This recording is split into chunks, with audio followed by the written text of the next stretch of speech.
Hey there, it's Matt Heffernan. Welcome back to the Retro Desk. Got a little something to show you today.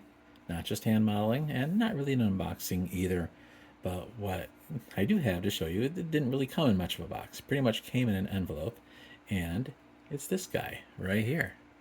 So this is the TTGO VGA32.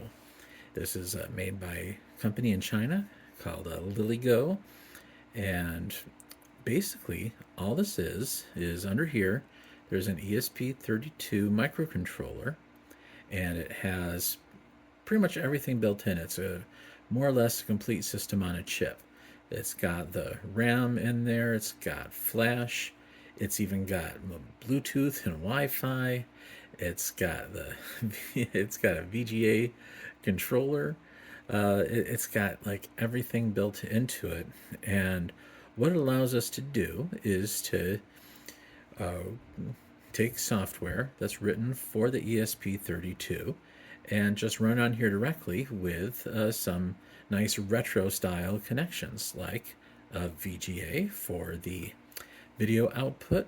We've got just an analog line out, PS2 mouse and keyboard, and we've got a micro SD card for a little extra flash, and of course we have this USB connector. It's a micro USB that provides both power and connection to a more modern computer like mine right here. So you'll notice what I have running is the Arduino IDE. So I'm sure you know what Arduino is, and basically the ESP32 is a platform that is at the basis of some Arduinos, and so this isn't really quite an Arduino. It doesn't have all the GPIO and everything, but it is capable of running the FabGL library, which does graphics and sound, and it's a pretty cool thing. It really takes advantage of what's in this Fab30, the ESP32. It really takes advantage of that. Now, we've seen another platform here in my channel that uses ESP32, namely the Agon Lite. Now, the Agon Lite, of course, has a EZ80 for its main microprocessor, but it's got ESP32 also, and so that ESP32 runs FabGL to provide graphics and sound, specifically the graphics out of the VGA, but it only takes commands from the Zilog EZ80. And so it sort of has a fixed set of things you can do based on this proprietary protocol that the Agon software community came up with. And so you're basically sending commands saying, hey, draw this line, create this sprite, and all that stuff. You're not getting direct access to the actual FabGL library from the EZ80. And for that, you have to get right to the ESP32. Now, you could flash special firmware on the Agon if you wanted to do that, if you want to do something beyond the sort of prescribed API for the firmware in the Agon, or you can just go right to one of these guys. Now, of course, the Agon is about $50, give or take, depending on where you live. This guy is like 12 bucks. It could be even cheaper depending where you get it. It is, and you're just able to deal directly with the ESP32. You can use the Arduino IDE. You don't need to have any special equipment, just a simple USB cable right here with a micro USB cable to connect to it, and then you can program it. So right here I have the graphical user interface example, and what that does is when you're plugged in, when you flash this program, and it's an Arduino program, so that means it's written in a very C-like language, and you don't have to know assembly, and you don't have to resort to BASIC like some of these other systems. You just use C and create it just like any Arduino project, and then you can upload it from the IDE onto here, and then it will stay resident in the flash memory within the ESP32. So this graphical user interface, this takes advantage of sort of the core components of FabGL and creates sort of a sample GUI that you can explore. So in order to see what that is, first we need to get this guy hooked up for for use. So what we're going to need are pretty much the same things that we have for the Commander X16, which is sitting back there. Of course, we need a VGA video connection, and for that I'm going to be connecting it to my trusty CRT. We need the sound, so I'll connect that to my speakers. I'll turn my speakers on. Looks like I can turn my monitor on. And then we need a keyboard. I'm going to use the same keyboard that I use for the Commander X16, and the same thing with the mouse. I'm using the exact same stuff. So if I had a old school KVM with these same 4-type connections, it would work very well going between them. So even though this is very much a modern 32-bit system, it's very much compatible with sort of this 8-bit system that's kind of using 16-bit standards. So they're kind of meeting in the middle there. So let's see what happens when we finally plug this guy in. So it powers up. It's got the little blinking lights there. Now, of course, you'll have to forgive the CRT, but here we can see it has this neat little GUI system, and you can test controls, and you see it uses the mouse just fine. You can change text on here, say hello ESP32. And so yeah, all the same kind of basic components that you'd expect in a windowing library, that's all built into FabGL. And so you could create a native application that runs very much like an old Windows application would. A nice full color. We've got like 640 by 480. That's what it appears to be. It's a pretty decent system. So now, of course, the cool thing is that you can just run other bare metal things on there. And so Fabrizio Di Vittorio, the creator of the FabGL library, created a bunch of things, not just this GUI example, but he's actually created a game. He's created a few games, and one of them is very familiar. I'm going to switch over here to a Space Invaders game. And so all I have to do is load that up in the IDE and then upload that. And we can see over here that little light keeps blinking while it's still running that GUI program. But eventually in the IDE it's going to finish compiling the program, and it will start uploading. So there you go. You see it reset the little computer, and now it's uploading this new program into the flash, and then that'll pop up over here. Just gotta give it a minute, give it a chance to reset, and there we go. Look at that. Space Invaders, and there's even sound. So we can see already we have pretty basic sound, but it's already sounding a lot better than the Agon sound, which was very much like a simple buzzer. But the neat thing about this is that you can use the keyboard or you can use the mouse. So look, I can click the mouse button, and there, I'm playing Space Invaders. I'm playing it with a mouse, with a PS2 mouse.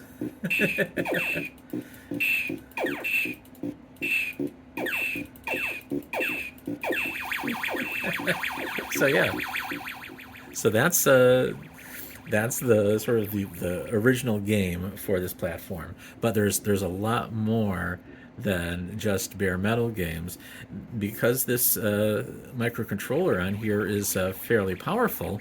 It can actually emulate other systems, including a 6502 or a Z80. So let's take a look at a 6502 thing. What we actually have here on the Arduino IDE is this VIC-20 emulator. So let's go ahead and upload that on there. So we can see here, again, it's compiling. And then once it finishes compiling, the little blinking light will go off, and then our Space Invaders will go black here. There we go. We're going black. So you can see here it's uploading, getting it onto the flash, and so we should see in any moment a special screen. Now what we're not going to see is just a regular VIC-20 screen. What we're going to see is the actual emulator, kind of like how you use VICE on a regular modern computer. Here you have this program, so it's a GUI. It's using that FabGL library to create this GUI shell for the VIC-20 emulator. Well, you can see here it's actually trying to connect to my old Wi-Fi, and so I'd have to configure this to use my my new Wi-Fi. So that's kind of interesting thing. It actually download stuff on there, but for right now I'm not going to bother with that. I'm just going to do the list. So here, packaged with it are these existing VIC-20 games, and of course we have some like old school ones like Astro Panic, and we can see here this one doesn't require any expansion. So I'll go ahead and load that one. And there it is. There's Astro Panic. And so there it is. It's all set to go. It's really better with a joystick. And so what I can sort of do is I can hit the reset button right here. And I'll say make the mouse the joystick. And we'll do Astro Panic one more time. And we'll load that up.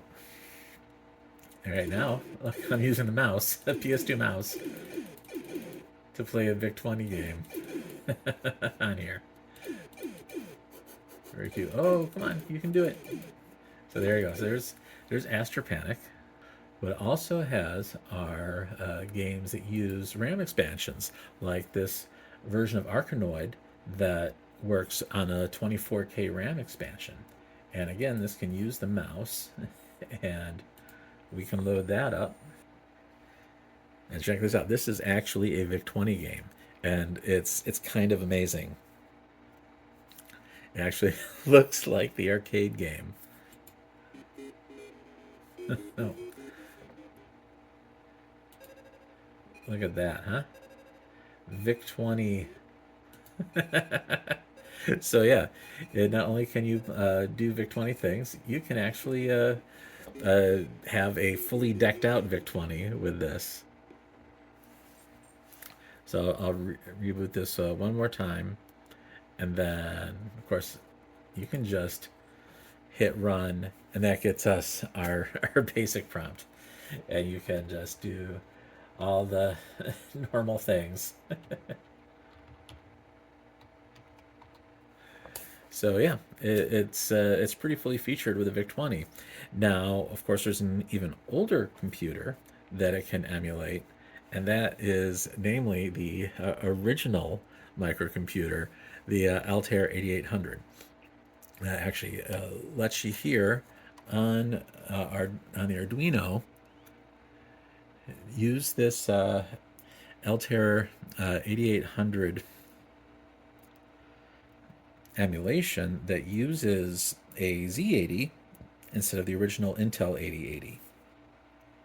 So we're going to go ahead and get that going, and then we'll see over here on the screen.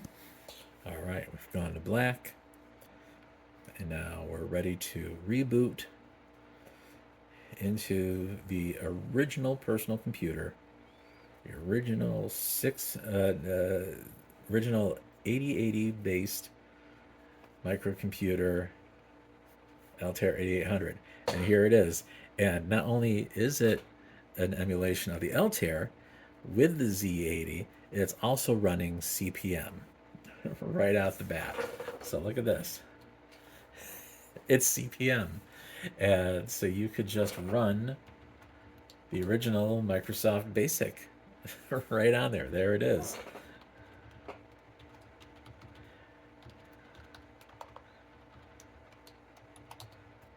Yeah.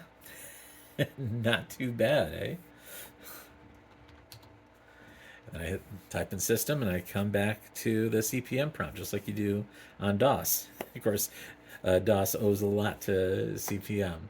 But so there we have the ability to run full-on CP/M programs, including something like WordStar. You could put WordStar in this image, and then you don't you don't even need to jerry rig the Agon to have yourself a CP/M machine. All you need is this little guy. So it's pretty amazing that a $12 computer might be all it could possibly take to get George R.R. Martin to start writing a new novel. So that's it. That is the LilyGo TTGO VGA32 little microcontroller based retro computer thingy.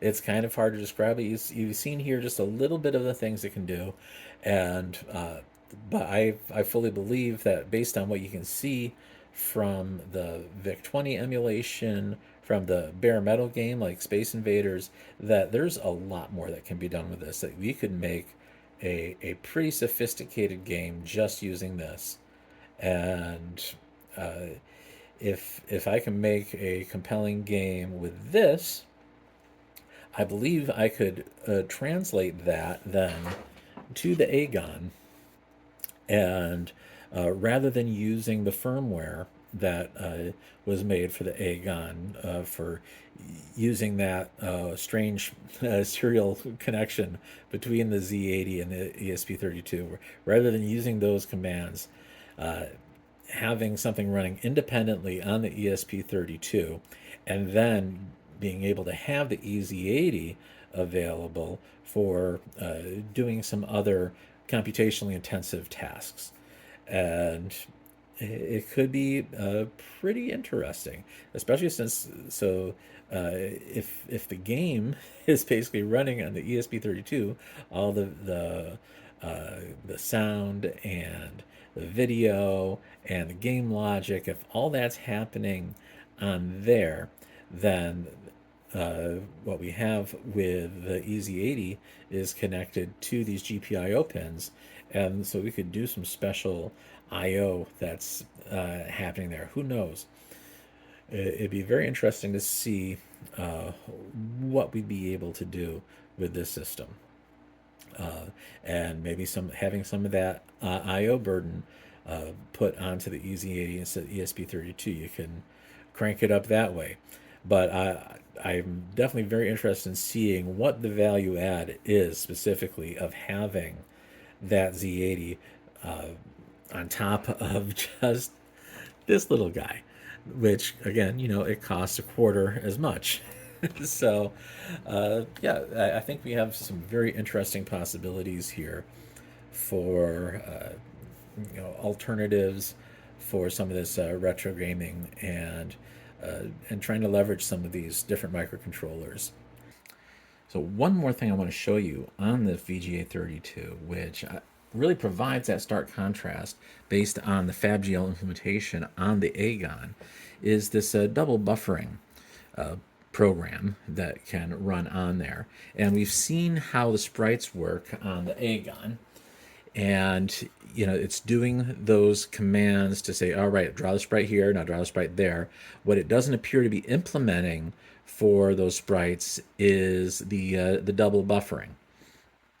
And so everything kind of looks flashy in those graphics modes. And we've seen already in the emulator for the VIC-20 and the Space Invaders how smooth that is.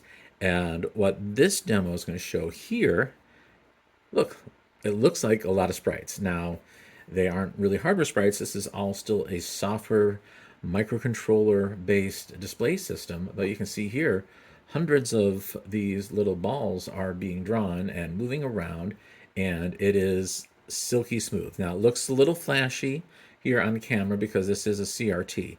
But again, that's the scan rate being off, and it's going to look very, very clean on your monitor. But yeah, and here we got even these like more game-like sprites. They are super responsive. They are super clean. So I think we should be able to get something that looks a lot nicer. I mean, there's a little bit of tearing with these. It's not quite as clean. We can see, I don't know if it's maybe doing some sort of interlacing artifact, but the fact that I can see this kind of performance on the VGA32 compared to the sprite demos that I've seen so far on the Agon, I think we can do a lot better than that current VDB interface.